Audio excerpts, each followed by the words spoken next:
Está formada a partir de agora a rede da informação para todo o Brasil. No ar, Tele Brasil Notícias. Muito bem, estamos começando o Tele Brasil Notícias desta semana, como sempre agradecendo o seu apoio, a sua audiência. E não esqueça de nos acompanhar através do Facebook, Jornal Tele Brasil Notícias, ou mesmo ainda pelo YouTube. Você que busca informações impressas, nós temos no Facebook a Hora da Notícia também, onde você acompanha as notícias dia a dia. Vamos agora chamar então as nossas principais manchetes de hoje. Planos de saúde terão reajuste histórico de 15,5%.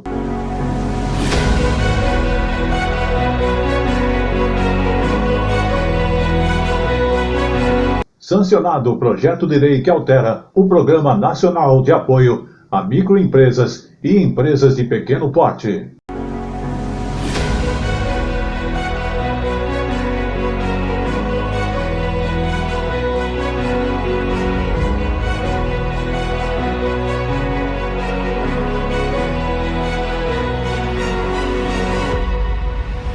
Secretaria Nacional do Consumidor completou 10 anos.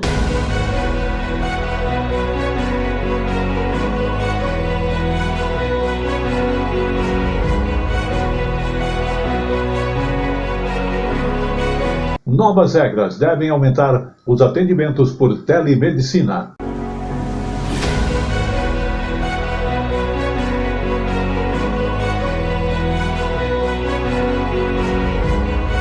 Senacom celebra 10 anos e lança o 4º Guia do Consumidor Turista.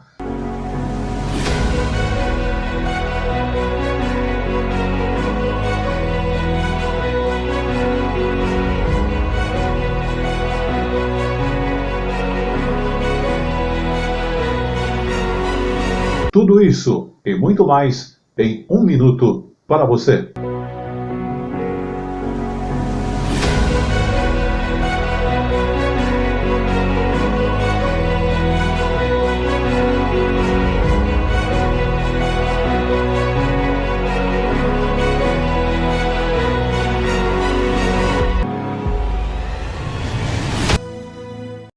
Levanta a mão! Diariamente, o Brasil e o mundo contra o crime. No Polícia em Ação. Confira.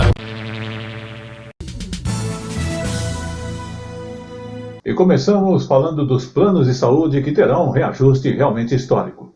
Tudo porque a Agência Nacional de Saúde Suplementar, a ANS, aprovou um reajuste que é histórico, em torno de 15,5%, para planos de saúde individuais e também familiares.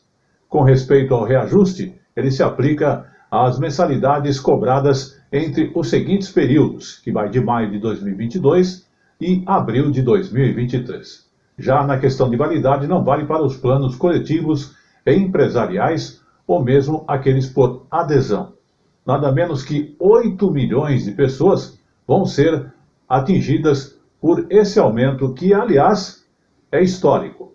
A ANS, inclusive, justificou o aumento porque os efeitos da Covid-19 impactaram nessa alta e também, no ano passado, o reajuste para a mesma categoria, aliás, foi negativo.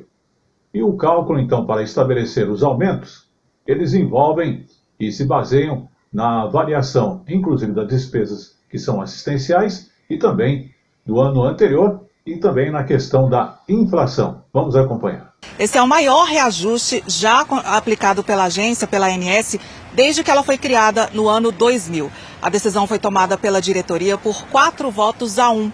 As operadoras de plano de saúde poderão aplicar o índice em mensalidades cobradas entre maio de 2022 e abril de 2023. Mas os valores só podem ser atualizados a partir da data de aniversário de cada contrato. Se o aniversário do contrato é agora em maio, o plano pode cobrar o reajuste de forma retroativa.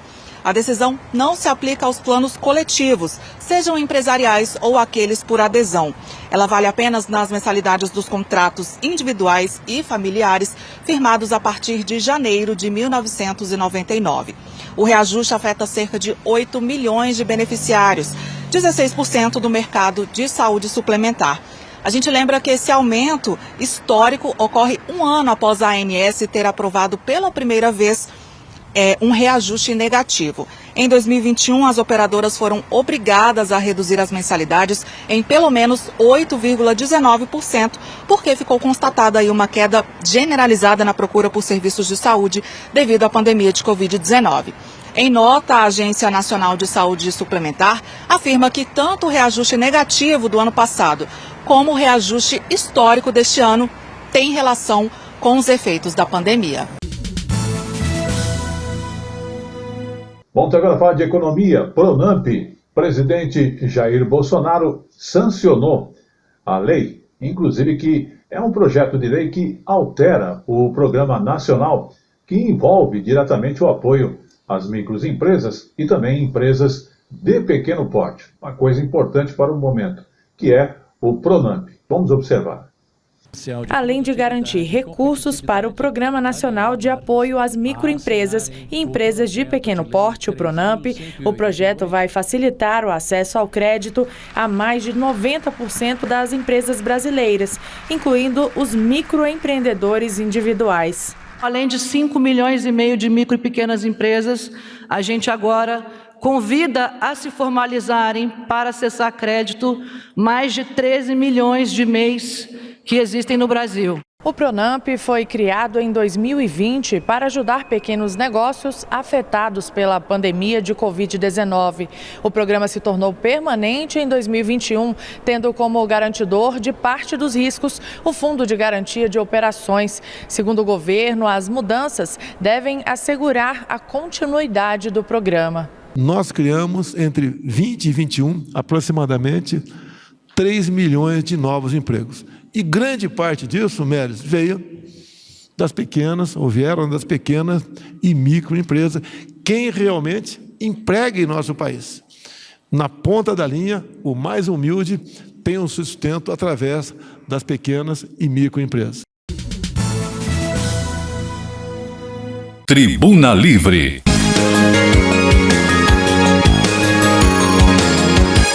Muito bem, chegou o nosso momento do Tribuna Livre de hoje.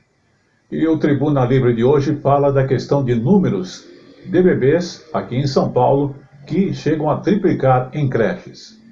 E a questão também das licenças para as mães. Como dissemos, o número de bebês com menos de 3 meses nas creches aqui no município de São Paulo triplicou. E aí envolve a questão também de atendimento. Um exemplo disso está na questão do mês de abril de 2020. 1.282 crianças nessa faixa etária estavam matriculadas nas creches, inclusive da cidade. Hoje são nada menos que 3.868. E aquela preocupação por parte das mães, né? Ter que deixar os filhos cada vez mais cedo para voltar ao trabalho, é uma das consequências que tem aí deixado as mães, muitas delas na informalidade, que não tem, inclusive, a licença maternidade garantida. Vamos observar. A Maria Isis tem 6 meses. Desde os 2, ela fica nesta creche porque a mãe dela tem um trabalho informal que deu pouco tempo de licença após o parto. Só que não é registrado, eu tive que esperar só 1 mês em casa para voltar. E eu precisei mesmo porque a gente precisa trabalhar, né? Não tem como ficar parada. E eu tenho mais um filho também de 6 anos. O aumento do trabalho informal tem levado outros pais, como a Giovana, a deixarem filhos menores de 3 meses em creches.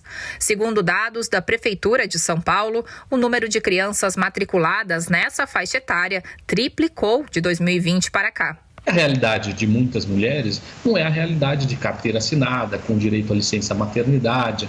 Portanto, muitas delas têm que procurar o serviço público e levar o seu filho. E cabe ao poder público garantir este atendimento para que elas possam, com isto, trabalhar, ainda que seja um emprego informal, e garantir o sustento da sua família. Para deixar a criança na creche, não há necessidade de abrir mão do leite materno. Algumas unidades oferecem espaço para armazenar as mamadeiras e as mães que têm disponibilidade podem vir até o local para amamentar o filho e depois voltar ao expediente de trabalho. Esta economista explica que a necessidade de recompor a renda doméstica tem forçado outros membros da família a ir para o mercado de trabalho. A gente tem nesse indicador uma solidificação dessa realidade, mas outras faixas etárias também têm aumentado a sua frequência e a sua proporção dentro do mercado de trabalho. Então, hoje é muito comum a gente ver jovens indo trabalhar, pessoas que ainda não começaram a faculdade, que tinham o sonho da faculdade, ainda não ingressaram na faculdade, mas já estão trabalhando. Pessoas, né, jovens que estão ali no ensino do segundo grau, também indo para o mercado de trabalho.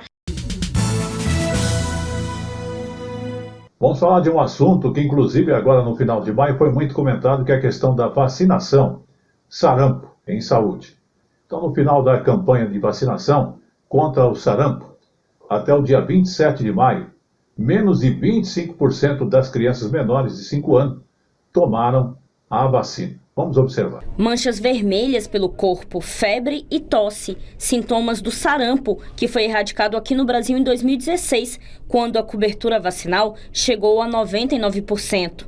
Mas uma campanha global anti-vacina e a pandemia facilitaram o retorno de doenças. O sarampo é uma delas. Para reverter esse quadro, o governo federal começou a imunizar em todo o país, no começo de maio, o grupo mais vulnerável, de crianças a partir de 6 meses de idade até menos de 5 anos. A vacinação contra o sarampo é uma estratégia extremamente importante para se prevenir uma doença que é imunoprevenível, né? Que ela pode ser prevenida com vacina. Todas as crianças, mesmo as que já se vacinaram, podem receber uma nova dose. Até agora, apenas 25% do público-alvo foi imunizado e o Ministério da Saúde alerta para que os pais não deixem de proteger os filhos contra o sarampo. A vacina é a única forma de interromper a circulação do vírus e reduzir assim o número de mortes causadas pela doença. O Ministério da Saúde tem empreendido ações de comunicações nas mídias sociais, nas redes sociais, para que essa população possa ser, então, chamada a procurar as salas de vacinação, e a nossa meta é vacinar 95%.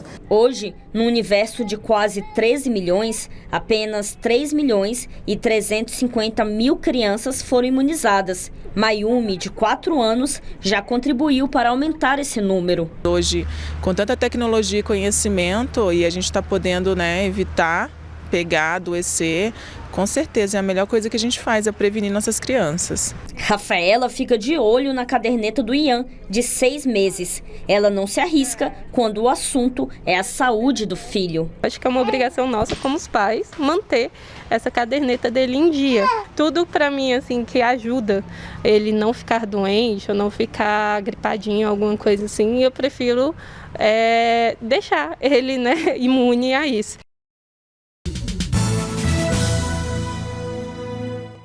Levanta a mão! Diariamente, o Brasil e o mundo contra o crime. No Polícia em Ação. Confira.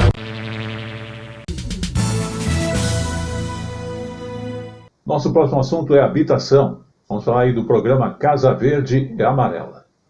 No último dia 26 de maio, o presidente Jair Bolsonaro participou então da entrega de 500 moradias do programa Casa Verde Amarela. Isso para as famílias do município mineiro de Coronel Fabriciano.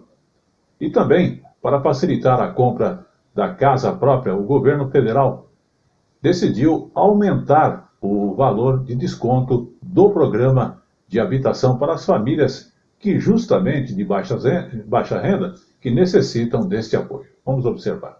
Essa ampliação desses subsídios vai valer do início de junho até o dia 31 de dezembro deste ano. O benefício faz parte do programa Casa Verde e Amarela. O desconto será de 12,5% a 21,4%, conforme a região, a renda familiar e ainda o tamanho da população do município. Com isso, o governo federal quer facilitar ainda mais a compra da casa própria e também ampliar o número de moradias entregues. Nos primeiros 4 meses meados deste ano, cerca de 100 mil unidades habitacionais foram contratadas por pessoas físicas. Com a ampliação, a meta do governo é chegar a 400 mil até o fim deste ano. No ano passado, cerca de 350 mil famílias tiveram acesso à casa própria por meio do programa Casa Verde e Amarela, com recursos do Fundo de Garantia do Tempo de Serviço.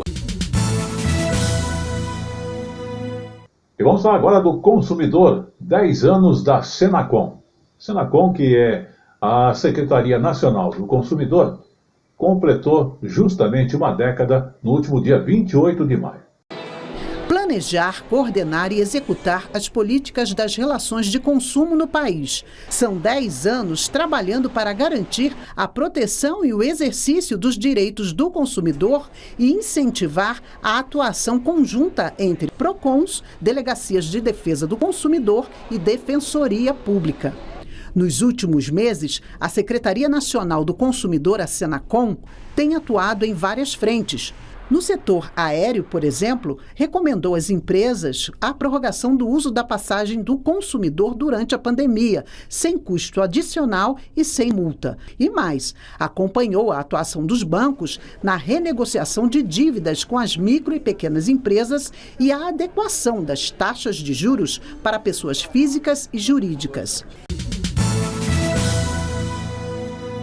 Tribuna Livre.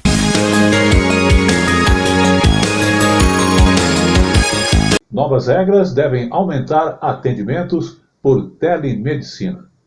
Um assunto atual, porque a telemedicina, com mais espaço nos atendimentos e tratamento de saúde, é uma coisa importante. E a expectativa é que com esse aumento, ainda depois das novas regras que serão colocadas aí pelo Conselho Federal de Medicina, a telemedicina, com a regulamentação, vai disponibilizar autonomia, por exemplo, médica, sigilo de dados e busca também a segurança e a qualidade do atendimento prestado.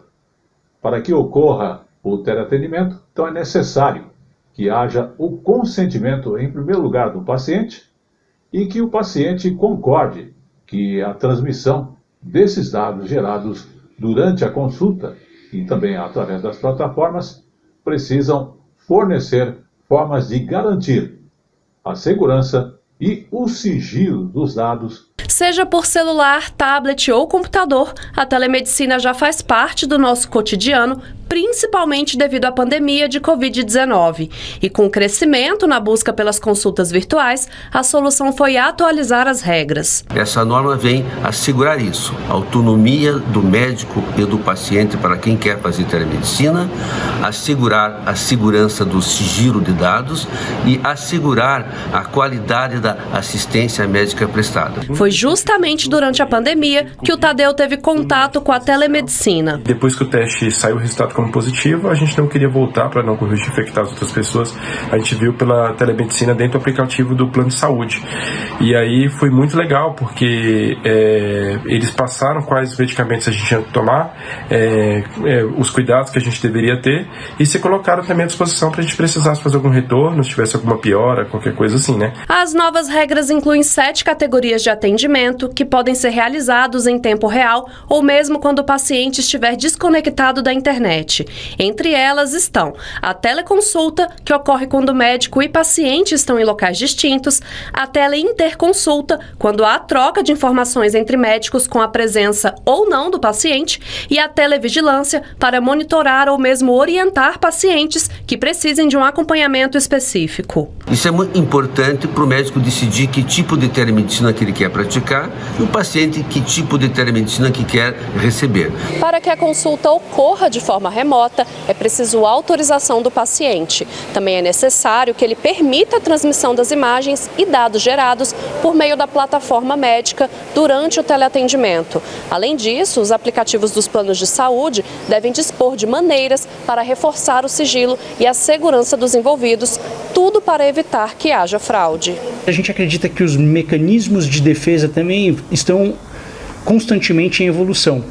Por exemplo, a biometria facial, token, dupla certificação, dupla autenticação, para que a gente possa diminuir e mitigar as fraudes que podem acontecer. Nós entendemos que a telesaúde veio para ficar e é uma modalidade de extrema importância não só para os operadores de saúde, mas principalmente para os pacientes, trazendo maior acesso, maior prevenção aos seus cuidados das doenças. Muito bem, vamos falar agora de hipertensão no assunto saúde. Que uma pesquisa, então, do Ministério da Saúde aponta o crescimento da hipertensão aqui no Brasil. A doença não apresenta sintomas no estágio inicial. E os cardiologistas, inclusive, recomendam alimentação saudável e mais também exercício físicos. Vamos observar. O relatório do Ministério da Saúde mostra que o índice do diagnóstico médico de hipertensão, que era de 22,6% em 2006, subiu para 26,3% em 2021. A dona de casa, Maria de Souza, que mora em Brasília, é hipertensa. Tomo remédio direto, sem parar.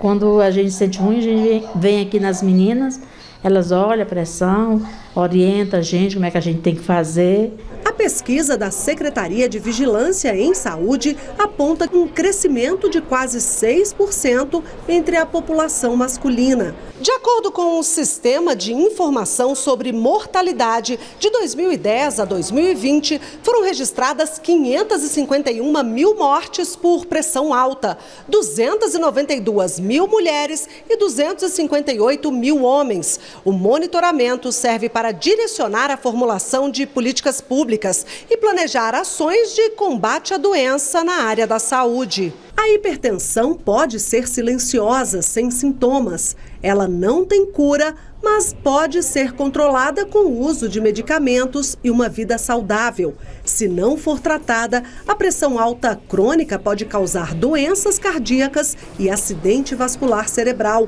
O SUS oferece tratamento especializado. A abordagem começa nas unidades básicas de saúde. Quando você não consegue resolver essa situação, você encaminha para uma unidade referenciada. Temos médicos especialistas, cardiologistas, que também vão cuidar do quadro de hipertensão. E os medicamentos controlados também podem ser adquiridos de graça por meio do programa Farmácia Popular. De cada 10 medicamentos que a gente vende hoje, de 5 a 6, normalmente é para hipertensão. Vamos agora falar de direitos humanos, porque tivemos aí o Dia Nacional de Adoção. Então, no último dia 25 de maio, foi o Dia Nacional da Adoção. Mais de 4 mil crianças estão na fila de espera para serem acolhidas por famílias interessadas. E o governo federal, de um outro lado, para incentivar então a adoção, lançou uma campanha nas redes sociais. Vamos conhecê-la. Há 4 anos e meio, a família da pedagoga Taici cresceu. Ela tinha um filho biológico e decidiu adotar o pequeno Samuel com 1 ano e meio de vida. Ele nasceu prematuro e com paralisia cerebral. Samuel não falava e nem andava. E o acolhimento fez a diferença. Hoje ele anda, corre, pula. A gente é que não dá conta de acompanhar. Ele tem deficiência intelectual. Está sendo atendido em classe especial, numa escola pública, muito bem acolhido pela escola e continua sempre surpreendendo a gente. A pandemia teve impacto direto nas adoções. Os fóruns ficaram fechados e as visitas de assistentes sociais e das famílias foram suspensas. Com isso, segundo o levantamento do Conselho Nacional de Justiça, nos últimos 2 anos, o número de adoções no país caiu 50%. Dados atualizados mostram que mais de 4.700 crianças estão em processo de adoção e outras 4.000 estão à espera de um lar. Cerca de 16% delas têm alguma deficiência ou doença rara. Ainda de acordo com a pesquisa, o perfil de preferência das famílias é por crianças de até 8 anos de idade. Hoje, dos mais de 33 mil pais que buscam um filho, apenas 5% aceitam crianças com deficiência. Mas o governo federal vem desenvolvendo políticas para que crianças e adolescentes encontrem um lar. Vídeos e cartilha digital podem ser encontrados no portal do governo, com informações sobre os passos da adoção.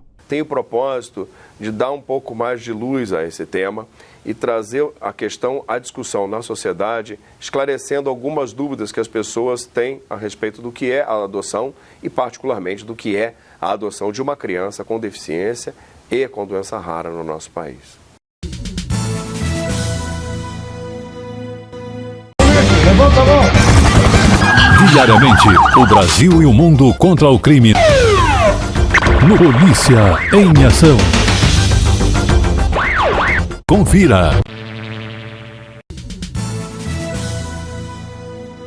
A informação na medida certa que você gosta. Um telejornalismo dinâmico, nacional e regional. Jornal Tele Brasil Notícias. A informação na medida certa que você gosta. Vamos agora falar com você que é motorista, porque atenção, CNH começa a ser emitida a partir então agora de 1º de junho. E esta nova carteira de habilitação, ela valerá em todo o país. E é importante que, então, a partir desta data, o condutor que precisar, inclusive, renovar, e os novos motoristas poderão já ter esse novo modelo, inclusive físico e também digital. Vamos observar. A nova Carteira Nacional de Habilitação vai contar com novidades. Além da tradicional cor verde, agora o amarelo é incorporado. A tinta fluorescente pode ser identificada pela luz UV, o que aumenta a segurança contra falsificações. Novidades que agradaram o Carlos, que está fazendo as aulas para tirar a habilitação pela primeira vez. Vai vacilar muitas coisas, né? Parar de andar de ônibus um pouco. E aí o meu sonho é ter meu próprio carro para poder andar. O documento vai ter um código, a exemplo do que é usado nos passaportes, e será impresso em inglês e francês para uso internacional. 2 letras vão indicar o tipo do documento. A letra P, apontando que é uma permissão para dirigir, e a letra D, que indica que a CNH é definitiva. Na carteira vão constar ainda restrições médicas e se o motorista usa o carro para trabalhar. Também será possível incluir o nome social do condutor. O novo modelo da Carteira Nacional de Habilitação vai ser emitido a partir do dia 1º de junho deste ano, mas ninguém precisa correr até o Detran. À medida que os motoristas forem renovando a carteira ou tirando a segunda via, vão ter acesso ao novo formato, digital ou físico. São admitidos documentos de habilitação tanto no formato físico, nessa nova regra que vem a partir de junho de 22, mas também o formato digital, que é aquele obtido por meio da Carteira Digital de Trânsito, a CDT, que você pode baixar nos aplicativos de aparelho celular. E chegou agora o nosso quadro Momento Jurídico.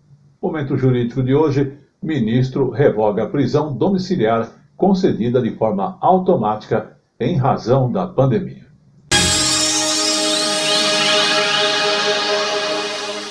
Então, por falta de fundamentação vinculada ao caso concreto, o ministro do Tribunal Superior de Justiça, Rogério Chieti Cruz, deu provimento a um recurso especial do Ministério Público de Minas Gerais. Vamos observar essa questão. Ministro do STJ revoga a prisão domiciliar concedida de forma automática por causa da pandemia de Covid-19. Sem ouvir o Ministério Público de Minas Gerais, o juízo da Vara de Execuções Penais da comarca de Ribeirão das Neves deferiu o regime domiciliar a um homem condenado por extorsão com emprego de arma de fogo e estupro. A decisão do juízo se baseou em portaria que determinou a adoção de medidas de combate à pandemia de Covid-19 no sistema prisional do Estado. O Tribunal de Justiça de Minas Gerais negou provimento ao recurso do Ministério Público Mineiro, registrando que a concessão da prisão domiciliar estava em conformidade com a portaria. Para o relator do caso no Superior Tribunal de Justiça, ministro Rogério Chieti Cruz, a falta de intimação prévia do Ministério Público não torna nula a decisão do juízo de primeiro grau, já que não se comprovou prejuízo para as atribuições do órgão, nem ofensa ao contraditório ou à ampla defesa. No entanto, o ministro observou que a concessão do regime domiciliar, fundamentada em portaria que estipulou medidas de combate à Covid-19, não indicou nenhum fato concreto relacionado a motivo de saúde nem à disseminação do vírus no presídio que justificasse a concessão da medida. A decisão destacou tão somente o fato de se tratar de condenado em cumprimento de pena no regime semiaberto, com trabalho externo autorizado e sem registro de falta grave ou de processo administrativo disciplinar em curso. Desta forma, por falta de fundamentação, Schietti Cruz deu provimento ao recurso especial do Ministério Público para revogar a prisão domiciliar.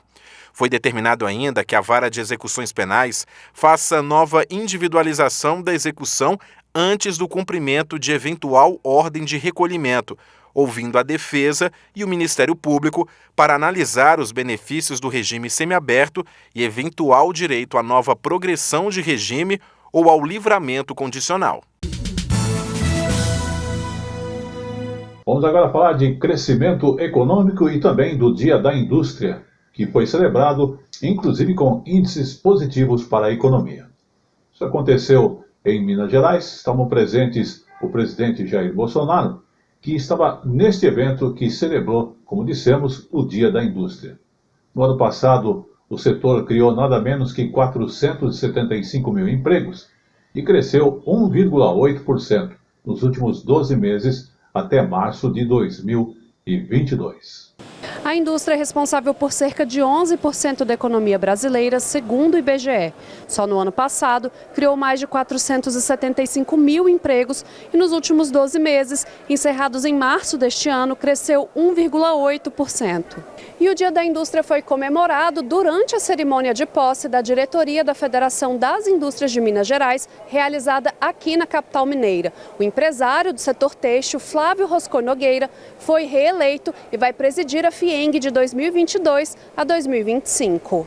Roscoe destacou a importância das ações que o governo tomou para desburocratizar o ambiente de negócios para o crescimento da indústria mineira. A desburocratização e a simplificação são marcas de ambos os governos e tem feito com que a indústria mineira cresça mais do que a média nacional.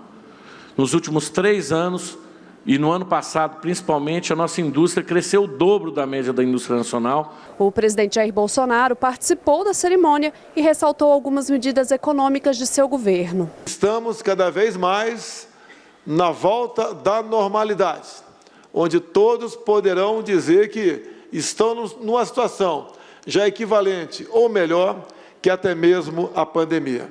Tomamos medidas para preservar empregos, como o Pronamp e o BEM.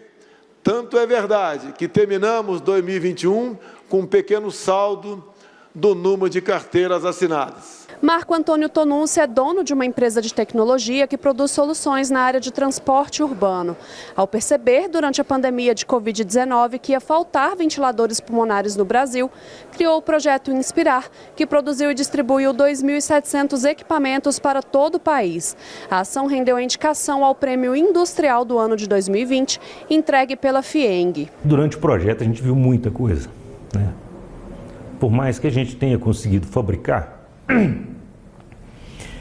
esses equipamentos, a gente viu ainda faltar equipamento no mercado. Então, saber que você pôde, de alguma forma ou de outra, pelo menos salvar a vida de um pouco de gente, acho que foi muito bacana. E voltamos a falar de saúde, porque 122 anos da Fiocruz. A Fiocruz, então, completou seus 122 anos.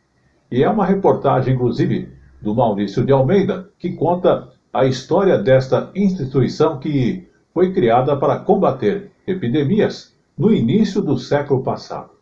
Também ela atuou na linha de frente contra a Covid-19. Vamos observar.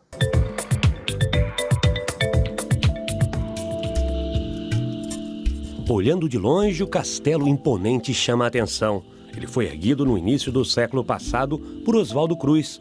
O local com arquitetura que mistura os estilos ingleses das torres, com inspiração árabe nas paredes e janelas, azulejos portugueses e mosaicos franceses, tinha o objetivo de chamar a atenção e se transformar em um símbolo da ciência. O inaugurado em 1918, se transformou na sede da Fiocruz. Mas a história da fundação é mais antiga. Ela surgiu em 1900, com o antigo Instituto Soroterápico Federal, A construção fazia parte da antiga fazenda de Manguinhos, local escolhido pelo governo para que os pesquisadores desenvolvessem soros e vacinas para enfrentar as doenças que se espalhavam pelo país. Como eram as epidemias de febre amarela, de peste bubônica, de varíola.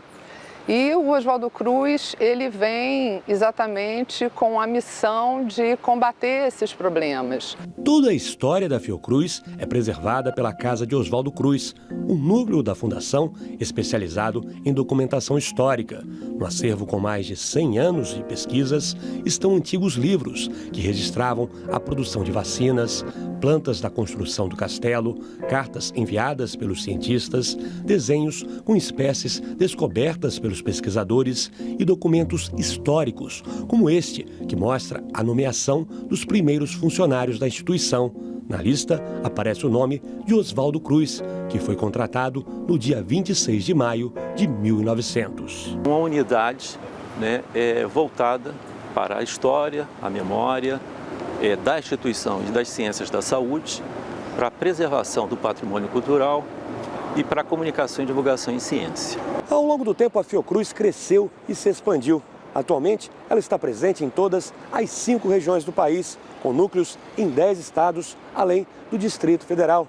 E também realiza parcerias com instituições científicas de 50 países e organizações internacionais como a OMS. Atualmente, a Fundação é a maior produtora mundial da vacina contra a febre amarela. A instituição também produz outros diversos tipos de vacinas, contra o sarampo, cachumba, rubéola, poliomielite, Covid, entre outras. Só no ano passado, o complexo tecnológico da Fundação entregou 233 milhões de doses de vacinas para o governo federal. Essa pandemia mostrou também que só uma visão integrada que considere os aspectos científicos do campo biomédico, os aspectos ambientais, os aspectos sociais, pode fazer com que a humanidade, não só o Brasil, pense um projeto de futuro. Vamos agora falar de turismo, porque a Senacom lançou o 4º Guia do Consumidor Turista para celebrar os seus 10 anos. A Secretaria Nacional do Consumidor, que é a Senacom, do Ministério da Justiça e Segurança Pública, completou 10 anos no último dia 28 de maio. E justamente para registrar e marcar a data, lançou-se o 4º Guia do Consumidor Turista, em parceria com o Ministério do Turismo. Para maiores informações sobre este Guia do Consumidor Turista, inclusive é só acessar o endereço defesadoconsumidor.gov.br.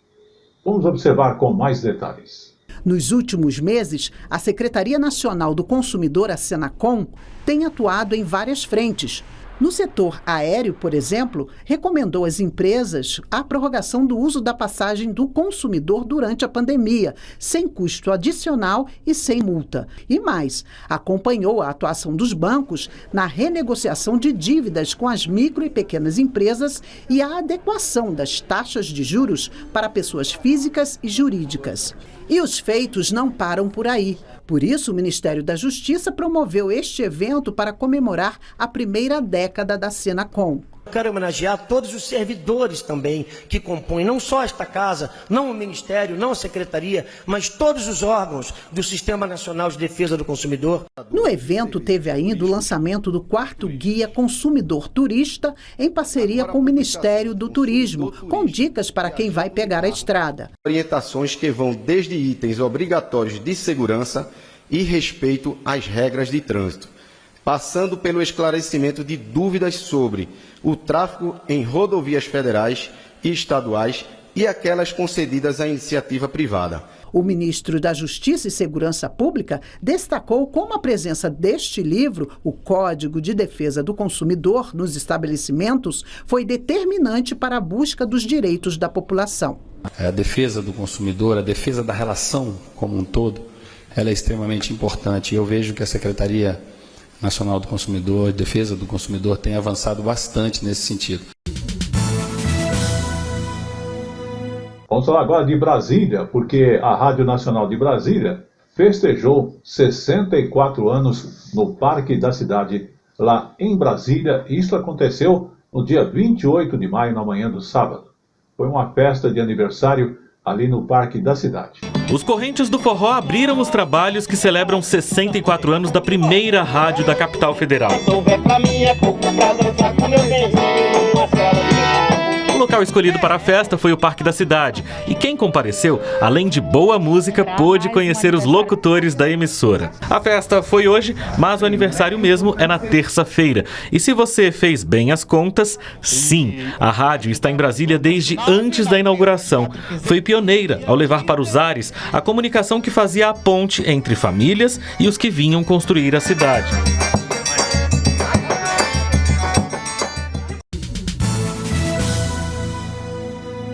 Muito bem, como eu falo sempre, tudo que é bom dura pouco. E o Tele Brasil Notícias está chegando ao seu final, agradecendo a sua audiência, você que acompanha, e também o seu apoio. Porém, antes de encerrarmos, vamos falar aqui de São Paulo, que tivemos aí o dia do brincar.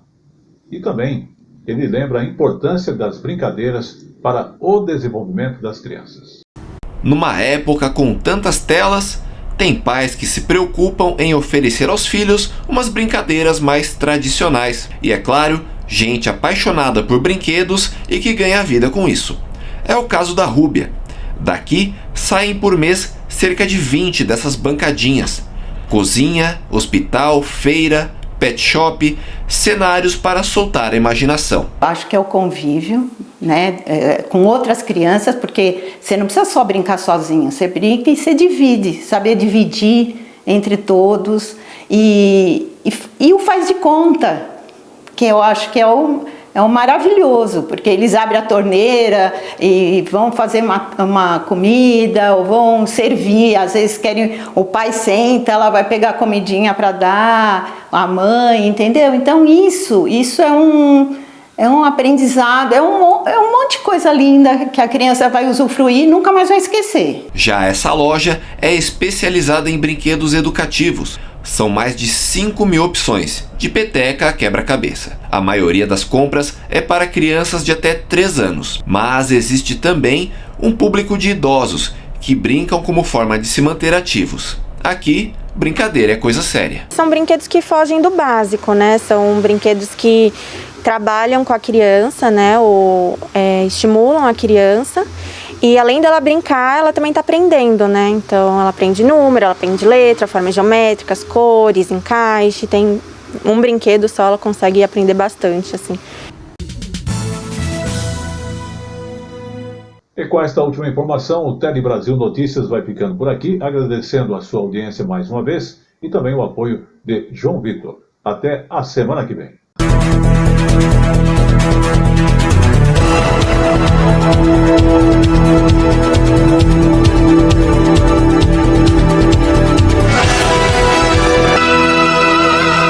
Tele Brasil Notícias.